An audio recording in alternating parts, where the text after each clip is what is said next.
굿모닝 인포맥스 함께하고 계십니다. 계속해서 관세 관련된 미국 쪽에서의 정책 발표에 촉각을 곤두세우고 있고요. 각국의 움직임도 좀 바빠지고 있습니다. 관련된 얘기들 좀 많이 쏟아졌는데요. 정리해 주실 겁니다. 국제뉴스로 이어가겠습니다. 선재규 선임기자 나와 계세요. 안녕하세요. 안녕하세요. 네.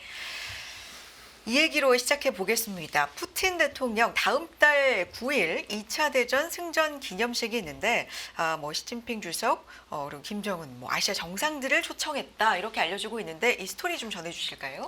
그때 모스크바에서 열병식이 예정되어 있습니다. 네.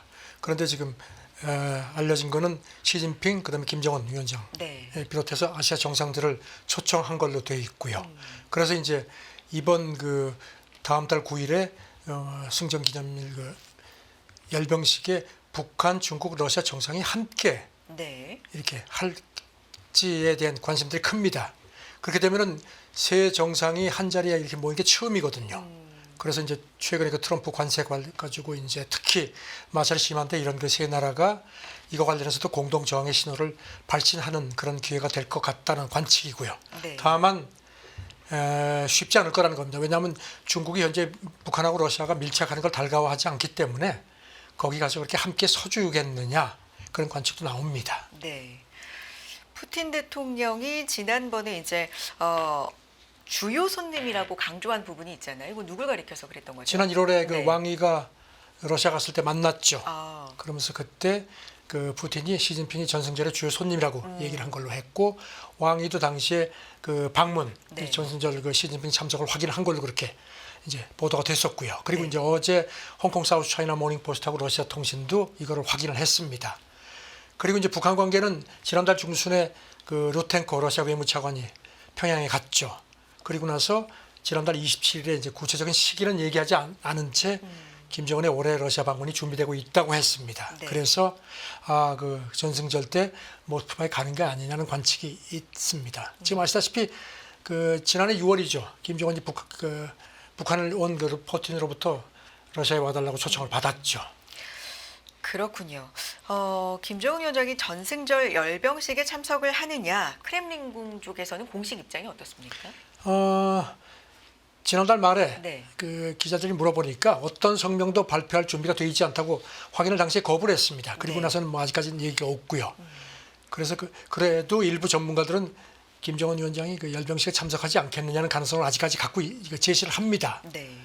왜냐하면 이제 푸틴 입장에서는 지금 우크라이나 전쟁 때문에 서방에서 지금 제재 물론 이제 트럼프하고 좀 이렇게 다시 접촉을 하지만 그래서 고립된 이미지를 조금이라도 희석시킬 수 있는 그런 어떤 의미에서 외교적 이벤트가 될 수 있다는 거. 그리고 또 김정은 입장에서도 다른 정상들하고 이렇게 나란히 서는 그런 어떤 기회도 된다는 겁니다. 왜냐하면은 2019년하고 2023년에 러시아를 갔지만 그때는 극동에 가서 푸틴을 만났죠. 그래서 모스크바를 간 적도 없고 특히 다자 외교 무제 이렇게 쓴 적이 없기 때문에 어떤 의미에서는 그런 외교적 기회가 될 수도 있다는 겁니다. 지금까지는 어디까지나 이제 추측이고, 분석들을 좀 해보는 거고, 그런데 최근에 북중 관계를 고려하면 이것 또한 잘 모르겠다. 쉽지 않을 거다. 그 스위농 인민대학 교수 이 이름은 굉장히 익숙하실 겁니다. 중국 국무원 그 자문위원이고 나름 그 굉장히 중국에서 그 말이 좀 이렇게 힘이 실리는 사람인데 북한의 그 우크라이나 참전 문제도 있고 그다음에 그 계속 그 핵 도발을 해서 중국하고 지금 관계가 전 같지 않다는 겁니다. 그래서 시진핑이 거기 가서 그 열병식에 서는 게 실리보다는 그게 상당히 상징성인데 굳이 그럴 필요가 있겠느냐는 그런 관측을 했습니다. 그리고 또 푸틴 입장에서도 트럼프하고 지금 관계를 회복하고 있는 상황인데 푸틴이 이제 김정은하고 이거 북미 정상회담 뭐 재개 얘기를 자꾸 하는데 먼저 자기가 움직여가지고 뭐 조금 그렇게 되면 이제 푸틴이 이제 트럼프가 이제 조금 좀 김이 셀 수 있으니까 그래서 그런 것도 이렇게 굳이 하겠느냐 뭐 이런 관측도 있다는 겁니다. 그다음에 이제 현실적으로 아시다시피 평양하고 모스크바는 굉장히 멉니다. 그리고 지금 북한에는 모스크바 직항할 만한 그런 항공편이 없기 때문에 물론 러시아 쪽에서 항공편을 제공할 수도 있지만 그거는 또 이미지상의 문제가 있으니까 그래서 그것도 가자면 기차를 타고 굉장히 멀리 가야 되는데 그런 것도 걸림돌이 안 되느냐는 관측도 있습니다. 그렇군요. 지금까지 나오는 이야기들, 뭐 동향들 이렇게 정리를 해주셨고요. 다음 얘기로 넘어가 보겠습니다.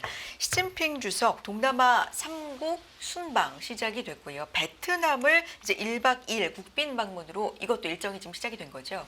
올해 그러니까 네. 이제 시진핑의 첫 외유입니다. 네. 그래서 어제 이제 베트남에 도착해서 1박 2일 국빈 방문, 그 다음에 말레이시아가 이제 올해 아세안 순회 의장국이죠. 네. 그리고 이제 캄보디아 갑니다. 그러니까 이제 이제 이웃 나라들을 가는 겁니다. 일단 뭐 지금 시점이 아시다시피 미국하고 중국이 관세 때문에 지금 막 으르렁대는 상황이죠. 그래서 이제 가서 상호 관세 인하를 뭐 이제 이런 부분에 대해서 얘기를 할 것 같은데, 이제 베트남은 이제 어제도 말씀드렸지만 미국이 그 우회 수출 못하게 하라고 이제 압박을 하는 상황에서 이제 시진핑이 맞은 거죠. 이런 상황이라서 이제 시진핑이 어제 하노이 공항 도착해서 운명 공동체 새로운 청사진 거듭 강조를 했습니다. 그다음에 공동 관심사에 대해서도 깊은 얘기를 나누길 기대한다, 이렇게 밝혔습니다. 네. 또 구체적으로 뭐 서명이라든지 경제적인 어떤 약속을 한 부분이 있을까요? 그리고 바로 네. 베트남 공산당 서기장 만나서 아, 회담하고 한 40여 건 협정에 서명한 그래요. 걸로 보도가 됐는데, 그 중에는 이제 특히 베트남이 관심을 가져온 게 이제 2년 전부터 추진되어 온 그 중국하고 베트남 연결 철도권 3건인데요. 이게 네. 우리 돈으로 한 11조 원 정도 큰 프로젝트입니다. 이 속도를 높이는 걸 포함한 한 40건 정도의 협정에 서명한 걸로 보도가 됐고요. 네. 오늘까지 이제 시진핑이 베트남에 머물면서 이제 베트남 주석 총리 국회의장까지, 그러니까 서열 1위부터 4위까지 모두 만납니다. 말레이시아, 캄보디아도 차례로 방문할 금요일까지, 것이다. 예. 네, 이렇게 말씀을 해주셨고요. 베트남의 진심 어린 동지이자 절친한 벗이다. 이건 뭐 베트남 쪽에서의 화답이겠네요. 그 네. 시진핑도 가면서 베트남 관영지에 기고를 했고요. 그리고 또 베트남 그 주석 공산당 서기장도 인민일보에 기고를 했습니다. 그러면서 이제 중국 최고 지도자로는 베트남을 가장 많이 찾은 베트남의 진심 어린 동지이자 전친한 벗이다, 이렇게 강조를 했습니다. 아시다시피 4번째 방문입니다, 이번에. 중국은 베트남 최대 교역국이고 베트남의 3번째로 많은 투자를 한 나라입니다. 베트남도 현재 미국으로부터 고율 관세, 40%가 넘는 고율 관세, 상호 관세를 지금 부과를 그래서 받는 그걸 상황에서. 낮추기 위해서 어제도 말씀드렸지만 이제 중국의 베트남을 통한 우회 수출 막겠다는 조치를 그러니까요. 준비를 하고 있거든요. 그러니까 이제 시진핑이 이제 그것도 아마 뭐 좀 이렇게 좀 톤다운 하라고 얘기를 하지 않겠느냐는 관측이 있는데 모르겠습니다. 어떤 그런 결과가 가운데, 나올지를요. 네, 그런 가운데 이제 시진핑 주석과 만났기 때문에 이 사이에서 또 어떤 외교를 펼칠지 계속 뉴스 좀 전해주시고요. 다음 내용 넘어가 보겠습니다. 중국인 애국 소비가 가시화가 된다. 그리고 관영 언론도 이를 부추긴다. 뭐 이런 보도가 있었는데요. 분위기가 어떤 겁니까? 연합뉴스 베이징 지국에서 이걸 취재해서 어제 보도를 했습니다. 네. 아시다시피 지금 치킨 게임 양상 계속 이어지고 있고, 네. 이런 가운데 지금 중국 사람들한테 어떤 애국 소비, 물론 그동안에도 그런 움직임이 있었는데 상당히 가시화됐다는 그런 보도고요. 그리고 또 중국 관영 매체들도 이거를 부추긴다는 보도입니다. 네. 그렇군요. 사실 애국 소비 얘기는 중국에서 뭐 아주 처음 나온 이야기는 아닌데 어떤 부분들을 애국 소비 구체적으로 좀 하는 걸까요? 소비자들 목소리도 좀. 그래서 연합뉴스 인용되고 특파원이 있습니다. 네. 이제 그 베이징에 있는 미국계 그 회원제 마트죠. 네. 샘스클럽에 있는 한 중국인을 이제 인터뷰를 했는데, 이 사람 얘기가 일부 수입 미국 가공 식품 값이 많이 올랐다. 그래서 국산품을 샀다, 이렇게 얘기를 하면서 뭐 이 정도면은 뭐 쓸만하다는 얘기를 했다는 겁니다. 네. 그리고 이제 말씀드린 대로 중국 관영 매체들도 관세 전쟁 자신감 있다는 걸, 그런 거 계속 부각시킨다는 겁니다. 그리고 특히 이제 트럼프의 관세 정책이 오락가락한다는 점, 이런 것도 이제 부각시키고 중국이 단호하게 대처한다는 점도 지적을 했고요. 네. 그래서 미국 수입품 가격이 오르겠지만 중국 대체품으로 충분하다는 식의 그런 걸 강조한다는 겁니다. 네. 지난 주말부터 이제 미국 쪽에서 전자제품 관련된 관세 뭐 이런 부분에 대한 약간 완화적인 태도 이런 것들이 좀 감지가 되면서 이게 좀 대놓고 애플 살리기다 이런 얘기도 좀 나오고 있는데 애플 가격이 상당히 좀 많이 오를 거다라는 예측이 지배적이잖아요. 그렇죠. 그래서 네, 그런지 아이폰. 베이징 번화가에 있는 네. 그 애플 매장 앞에서 네. 중국 젊은이들이 아이폰 값 올라가? 그럼 뭐 우리 중국 거 쓰면 돼. 중국 거 뭐 애플에 못지않아. 뭐 이런 식의 얘기를 하는 그런 영상들이 많이 뜬다는 겁니다. 네. 그리고 또 이제 네티즌들도 관세 정책 피해는 우리보다 미국이 더 클 거야. 그다음에 뭐 이 민족 기업을 신뢰한다. 얼마든지 극복할 수 있다. 이런 걸 이제 대학생들이 이제 관영 매체하고 인터뷰한 것도 계속 띄우고 있습니다. 네. 그렇군요. 소셜 미디어 뉴탄친에 올라온 내용도 좀 소개를 해주세요. 뭐 특징적인 부분이 좀 있을까요? 이게 이제 네. 신화 계열 네. 이제 SNS죠. 네네. 그 중국도 뭐 쉽지 않지만 미국이 굉장히 혼란스럽다는 점을 강조를 했고요. 특히 트럼프 정책이 왔다 갔다 하는데 도대체 이걸 전 세계가 이해를 못한다. 도대체 뭐 계획이나 있기는 한 거냐 이런 식으로 비꼬는 글도 많이 올랐습니다. 그리고 이제 특히 중국 온라인 쇼핑몰에 트럼프 그 머리 모양을 한 그 변기 세척용 그 브러쉬 이게 이제 또 날개도 팔린다 뭐 이런 그 영상도 글도 올랐습니다. 어쨌든 중국 쪽의 입장, 중국 쪽의 분위기를 좀 전해주신 거고 그런 반면에 기업들은 좀 냉가슴을 앓고 있다, 좀 어려움을 겪고 있다 이런 얘기도 있어요. 예, 짐작은 네. 했는데요. 그 이름을 밝히지 말라는 한국 기업 관계자가 네. 중국에서 오래 사업을 했는데 지금 반도체 같은 관세는 지금 사실상 장사하지 말라는 정도로 심각하다.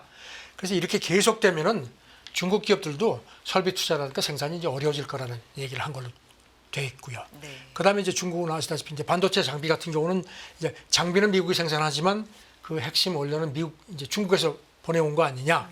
그래서 그런데 이제 서로 이렇게 좀 초과할 그 아주 높은 관세로 이제 부딪히고 있으니까 이렇게 되면은 지금 뭐 이게 얼마나 오래 갈 수 있겠느냐.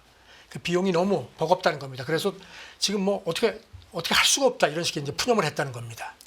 중요한 건 또 히토류에 관련된 얘기들이죠. 그렇죠. 중국이 네. 이제 또 히토리까지 좀 네, 이제 네. 통제를 하기 시작하니까 이제 이런 것 때문에 뭐 중국 기업도 마찬가지고 그 중국에 진출한 외국 기업 그다음에 해외 기업들도 모두 지금 불확실성이 더 커졌다는 점도 지적했고요. 네. 그리고 이제 애플 같은 경우는 아시다시피 뭐 대부분을 중국에서 생산해서 이제 가져왔는데 본격적으로 진짜 그 기지를 중국에서 빼 나가면은 물론 뭐 애플도 타격이 있지만 중국도 만만치 않다는 겁니다. 왜냐하면 일자리 감소라든가 네. 이런 그 지역 경제 타격이 커질 수밖에 없다. 이렇게 미국하고 중국 경제가 굉장히 긴밀하게 연결되어 있다는 점. 이것 때문에 미국이 물론 지금 당장 저렇게 흔들리지만 중국도 마냥 저걸 그래 저거 봐 저럴 줄 알았어 이렇게 할 수만은 없다는 겁니다. 그래서 치킨 게임이라고 계속해서 네, 이야기를 그렇습니다. 좀 하고 있는 상황인데 자 얘기 이어가 보겠습니다. 앞서서 시진핑 주석의 베트남 국빈 방문 얘기도 전해 주셨었는데 트럼프 대통령은 이를 보고 중국이나 베트남 비난하지 않는다 이런 언급을 했는데 어떤 의미입니까? 그 조금 전에 최슬기 앵커도 언급을 네. 했는데요. 그 미국을 망치게 할까를 파악하려는 것 같다고 하면서도 중국이나 베트남을 비난하지는 않겠다. 네. 이게 좀 포인트 같습니다. 그러니까 좀 앞으로 이제 협상 상대니까 네. 트럼프 입장에서도 뭔가 좀 가능한 자극을 안 하려는 것 같습니다. 네. 그리고 뭐 이제 기자들이 일시적 관세 면제를 검토하는 또 다른 뭐 품목이 있느냐 그랬더니 이제 자동차 얘기를 좀 했고요. 네. 그 시간이 필요하다는 얘기도 했고 그리고 이제 계속 난 매우 유연하다는 얘기를 했습니다. 그럼 하지만 최종 결과는 미국이 위대한 위치가 될 거다. 그러니까 자기가 관세를 이렇게 가지고 하는 이유는 미국의 그 제조업을 살리겠다는 그런 의미를 거듭 강조를 했습니다. 사실 어제 밤 사이에 굉장히 불확실성이 좀 해소될 만한 이슈는 없었습니다. 그런데도 불구하고 주식 시장은 올라줬거든요. 채권 시장도 다소 안정이 되고 그러니까 말씀해 주셨지만 유연성에 대해서 시장은 어쨌든 좀 믿어보겠다라는 분위기가. 그래서 이런 가운데 네. 그 해시트 백악관 네. 국가경제위원장이 오늘 새벽에 CNBC 인터뷰에서 인터뷰를. 트럼프 상호관세에 관련해서 10개국 이상이 놀라운 무역 거래를 제안해 왔다 이렇게 얘기를 했거든요. 그러면서 이제 아까 말씀하신 대로 이제 뭐 다음 주에 우리나라하고 뭐 그다음에 영국, 호주, 인도, 일본 갖고 이제 협상을 우선시한다는 건데 일단 동맹들이 뭔가 이렇게 해서 하니까 이제 이렇게 하고 그걸 발판으로 중국하고 본격적인 메인 게임을 하겠다는 그런 뜻인 것 같습니다. 네. 베센트 재무장관도 우리와 한국과 다음 주에 무역 협상이 예정돼 있다 이런 얘기를 한 상황입니다. 다음 얘기로 넘어가 보겠습니다. 이런 가운데 최근에 이제 미국 채권 시장을 둘러싼 굉장히 불안감이 좀 있는 가운데 제니 옐런 전 재무장관이죠 인터뷰를 했습니다. 어떤 내용인지 전해주세요. 그 연준 의장도 했기 때문에 네. 그 이제 어제 인터뷰 CNBC하고 대담했는데 그 내용에서 많은 얘기를 했습니다. 최근에 그 미국 채권 투매에 대해서 미국 경제 정책 신뢰 상실을 시사하는 패턴이라고 하면서요. 뭐 달러 가치 좀 떨어지고 국채 수익률을 상승했다. 그러면서 이제 이게 국채 안전성에 대한 의문을 이제 글로벌 투자자들이 제기하는 거라고 자기는 본다고 했습니다. 네. 그렇군요. 미국 국채를 많이 가진 중국이 투매할 가능성. 사실 지금 어디가 판다 말이 많거든요. 말이 중국이다, 뭐 일본이다 이런 부분도 좀 언급을 했습니까? 여기 대해서는 이제 네. 그렇지만 자기가 볼 때는 중국이 그렇게 하지는 않을 것 같다. 왜냐하면은 그렇게 되면 이 위안화 가치가 뛰게 되고 그리고 미국 채권 시장도 그렇지만 그 국제 금융 전체가 흔들리기 때문에 중국에도 해롭다는 겁니다. 네. 그리고 이제 연준 금리 인하 문제에 대해서는 이제 트럼프는 이제 계속 그걸 압박하는데 네. 이건 아마 연준이 꺼릴 거다. 그런 얘기를 하고 이제 그 침체 가능성 그건 커졌지만 올 거라고 예측하진 않겠다. 이게 조금 말을 아꼈습니다. 네. 관세 정책에 대해서도 혼란스럽다. 뭔가 불확실성이 뭐 완전히 있다. 혼란스럽다. 네. 그리고 그 불확실성 때문에 가계 기업 모두 마비가 돼서 뭔가 계획 세우는 게 거의 불가능하다는 얘기를 했고요. 그래서 이게 연준을 굉장히 어렵게 한다는 얘기를 했습니다. 그리고 이제 트럼프가 중국은 물론이고 이제 동맹들한테도 무차별로 관세를 부과하는 것에 대해서 미국이 고립되기 시작했다. 그래서 자기는 이제 이것 때문에 미국이 믿을 수 없는 나라로 보일까 봐 걱정된다. 그리고 또 덧붙이기를 일본, 한국 같은 우리 최고 동맹들이 이것 때문에 중국과 협력할 수 있는 기회를 제공하는 거 아니냐는 얘기도 덧붙였습니다. 그렇군요. 옐런 장관, 뭐 연준 의장 지냈다 얘기도 해주셨는데 베센트 장관 인터뷰에서도 이 파월 임기가진 얘기를 또 조금 전에 내년 했죠? 6월까지죠. 네. 근데 뭐 올가을에 뭐 후보자 면접을 한다고 재무장관이 그런 얘기를 하네요. 그래서 지금 보니까 뭔가 지금 물론 뭐 일단 파월 임기는 보장하는데 그쵸. 가을부터는 인터뷰를 좀 후임을. 근데 뭐 네. 트럼프가 워낙 그거 하니까 또 임기가 보장될지 저는 그런 얘기가 또 오늘 새벽에 나왔습니다. 네. 알겠습니다. 다음 얘기 넘어가 보겠습니다. 레이 달리오, 미국의 침체보다 더 나쁜 일이 우려된다. 계속해서 최근에 미국 경제에 대해서 좀 우려 섞인 얘기를 많이 좀 쏟아내고 있는데 어떤 얘기예요? 그렇죠. 현지 시간 지난 일요일 그 네. 미국 NBC 시사대담에 나왔는데요. 지금 이렇게 지금 상황이 굉장히 비관적이고 그래서 이 상황을 제대로 다루지 못하면은 침체보다 훨씬 더 나쁜 상황이 벌어질 수 있다. 그러니까 이제 진행자가 그게 무슨 얘기냐 그랬더니 통화 질서가 붕괴되거나 정상적 민주주의를 벗어나는 내부 갈등 같은 게 있고 경우에 따라서는 군사적 충돌도 우려된다는 걱정까지 했습니다. 네. 미국 부채 지속 불가능한 증가 뭐 이런 것들도 앞서서 경고한 바가 있잖아요. 했죠. 네. 그래서 그 재정 적자를 그 미국 GDP의 3% 수준으로 줄이는 정책 전환이 절실하다는 얘기를 했고요. 그런데 이제 MBC는 이제 아시다시피 이 브리지워터 세계 유수 그 헤지 펀드 운영하죠. 네. 이게 2008년에 금융위기 정확하게 맞췄죠. 이제 그런 그 점을 상기시켰습니다. 이 달리오는 지난주에 그 트럼프가 그 중국에 대한 그 상호 관세를 125%로 추가 인상하기 직전에 네. 엑스에 글을 올린 게 있거든요. 거기 보면은 중국의 그 달러 자산 매각하고 그다음에 재정 통화 정책 완화를 위한 위안화 평가 절상 협상을 하는 게 미국하고 중국 모두의 윈윈일 거다. 이렇게 또 충고를 한 적이 있습니다. 알겠습니다. 다음 얘기로 넘어가 보겠습니다. 원자재 시장이 최근에 좀 들썩인다. 그런데 원자재 슈퍼사이클이 재현되는 게 아니냐라는 분석이 제기가 된다고 하는데 이게 어떤 얘기입니까? 여기 대해서 뭐 좀 이론이 있는 모양입니다. 네. 미국 CNBC 보도인데요. 지금 뭐 슈퍼사이클 아시다시피 수요 급증, 그다음에 그 공급 차질이 맞물리면서 이제 원자재 값이 장기간 급등하는 현상을 얘기를 하는 건데 2000년대 그 중국 급성장기 때 중반이었죠. 그때도 이게 한번 발생을 했죠. 그래서 여기 대해서 이제 뭐 전문가들 얘기는 이미 대선 전부터 미국 대선 전부터 원자재 슈퍼사이클이 시작됐다고 본다는 얘기도 있고요. 그래서 예상을 웃도는 트럼프 관세 정책 때문에 그 흐름이 더 강화된다는 분석도 있습니다. 최근에 뭐 금이 사상 최고가를 계속해서 돌파하고 뭐 은도 이제 따라가는 흐름, 간밤엔 구리도 좀 올랐는데 뭐 이런 부분들 좀 통틀어서 얘기를 하고 있는 모양이죠. BNP 파리바 네. 그 수석 전략가가 그렇게 봤습니다. 금, 은 그리고 구리 같은 실물 자산이 필수적인 시대라고 했고요. 그래서 뭐 금이 뭐 4,000달러까지 오를 거다. 그리고 은 같은 경우도 지금보다 한 60%. 구리는 뭐 많게는 3배까지 뛸 수 있다고 이 사람은 또 내다봤습니다. 네, 그럼 계속해서 강세장이 유지된다 이런 견해인가요? 그렇죠. 네. 그렇게 되고 얘기를 하고 다만 이제 그 지금 이제 세계 경제 자체가 지금 흔들리기 때문에 네. 코발트나 니켈 같은 거는 뛰긴 하겠지만 상승폭이 된다는 관측도 있습니다. 그리고 구리하고 은도 단기적으로는 이런 관세 때문에 조금 좀 상승세가 조금 주춤할 수도 있지만 그래도 전반적인 흐름은 계속 오르는 쪽일 거다. 그래서 이제 BNP 파리바 쪽에서는 이게 투자자들한테는 어떤 진입 기회 아니냐, 또 이렇게 또 충고를 했습니다. 뭐 산업과 관련된 것도 있지만 커피나 옥수수 뭐 이런 것도 예. 제시를 하네요. 네. 알겠습니다. 다음 얘기로 넘어가 보겠습니다. 10여 년 만에 고위급 핵 협상을 재개한 미국과 이란 두 번째 접촉을 앞두고 뭔가 방식과 의제 등에서 좀 팽팽했다 이런 얘기 전해집니다. 분위기 어땠던 겁니까? 지난 토요일이죠. 네. 그 오만에서 만났죠. 근데 직접 만난 게 아니라 오만이 가운데서 양측 대표단은 이렇게 있고 왔다 갔다 하면서 이제 그걸 해서 간접 협상을 했는데 나름 뭐 성과가 있었던 것 같습니다. 네. 여기 대해서 미국 쪽에서도 뭐 성과가 있었다는 얘기를 하면서 이제 재접촉을 하는데 오는 토요일에 하는 모양인데 처음에 미국 언론에서는 유럽 뭐 로마라는 얘기가 나왔다가 이란 그 관영 매체가 오늘 새벽에 아니다. 오만에서 다시 한다. 이렇게 정정을 했습니다. 네. 두 번째 접촉을 앞두고 이제 미국은 직접 대면하자는 얘기를 하고 그다음에 이제 협의 폭을 좀 넓히자는 입장인 모양인데 여기 대해서 이제 이란은 핵 문제하고 제재 해제 교환 이것만 국한하자. 뭐 탄도미사일 어쩌고 이런 거는 못한다. 이렇게 버티는 모양입니다. 네.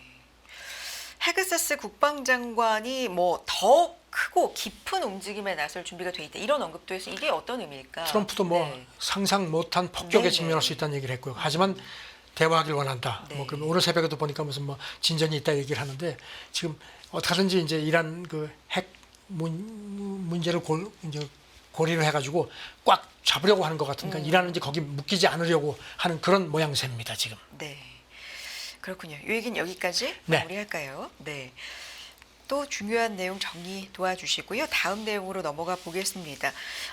IMO 국제해사기구죠. 이제 유엔 산하인데 미국의 반대가 있음에도 불구하고 세계 첫 탄소 배출 가격 책정 시스템을 포함한 온실가스 감축 조치를 채택했다. 이게 이제 반대를 하는데도 채택했다. 좀 의미가 있는 것 같네요. 트럼프는 뭐 관세, 뭐 이런 제조업, 뭐 미국 부흥 이런 거를 이제 아름다운 단어라고 하는데 아마 온실가스, 뭐 탄소 배출 이런 얘기는 아주 그냥 끔찍할 겁니다. 그런데 그 국제해사기구가 미국이 그렇게 견제를 했는데도 세계에서 최초로 탄소 배출 가격 책정 시스템을 포함한 온실가스 감축 조치를 채택을 했습니다. 네.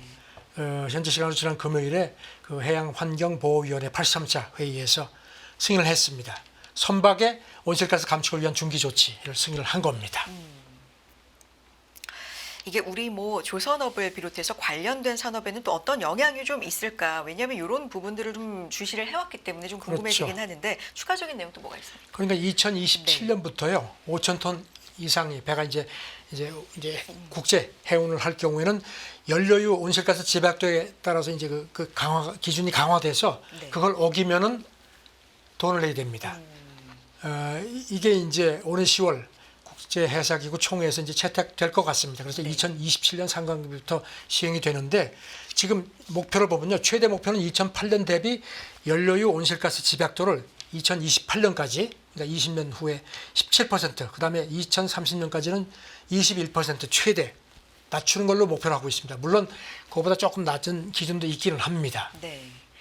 그러면 어기는 선박은 뭐 돈을 내야 된다 했는데 그 범위가 100달러부터 380달러까지가 그러니까 톤당이네요. 톤당이요. 네. 그렇게 되어 있습니다. 네. 그래서 이제 이렇게 되어서 이제 이게 이제 세계 최초인 겁니다.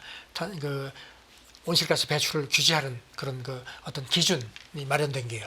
그리고 이제 이런 기준을 달성한 선박은 대체 준수 유닛이라는 크레딧을 받아가지고 이거를 기준이 안 되는 선박에 팔 수도 있습니다. 그러니까 탄소 그 배출권 거래 비슷한 겁니다. 그런데 이 과정에서 국가별 입장차가 매우 컸다 이런 얘기 전해지는데요. 일단 뭐 미국은 아예 그 회의에 들어가지도 않았습니다. 빠져버렸습니다. 그리고 입장차가 컸습니다. 특히 탄소 배출에 대한 그 벌금 부과하는 방식을 놓고 그 태평양 섬나라 같은 그 이제 기후위기에 특히 취약한 한 60여 개국은 이거를 톤당 탄소세를 단순히 부과하자 이렇게 이제 지지를 했는데 중국, 사우디, 브라질 같은 데는 크레딧 거래 방식 아무래도 이제 조금 뒤로 빠졌는데 일단 그 단순 그 톤당 그 부과 방식이 이제 채택이 됐고요. 네. 그 다음에 이제 절충을 한 겁니다 일종의. 그리고 이제 이렇게 돼서 이제 얻어지는 수입이 연간 한 많게는 100억 달러, 우리 돈으로 한 14조 원 정도. 그러면 이거를 국제해사기구가 이제 넷제로 기금이 있는데 거기 투입을 한다는 겁니다. 그렇군요. 트럼프 행정부는 회의 소집 며칠 앞두고 아예 논의에서 좀 빠지겠다라고 선언을 한 거고. 그리고 네. 또 미국 국무부가 빠졌고요. 이번 회의를 앞두고 네. 그 각국에 메시지를 보냈습니다. 네. 그러면서 온실가스 배출 또는 뭐 이런 게 근거해서 미국 선박을 제재하는 경우에 가만 안 있겠다. 그러면서 노골적으로 계속 이렇게 불공정한 조치가 계속되면 이제 이런 표현을 썼습니다. 미국 선박에 부과되는 비용을 상쇄하고 경제적 피해를 보상할 수 있는 상호 조치를 검토하겠다. 여기도 무슨 관세를 부과할지 모르겠습니다. 그래서 보복하겠다는 점을 분명히 했습니다. 알겠습니다. 오늘 국제 뉴스도 잘 정리해 주셨고요. 여기까지 듣도록 하겠습니다. 선재규 선임 기자 함께했습니다. 고맙습니다. 네, 감사합니다.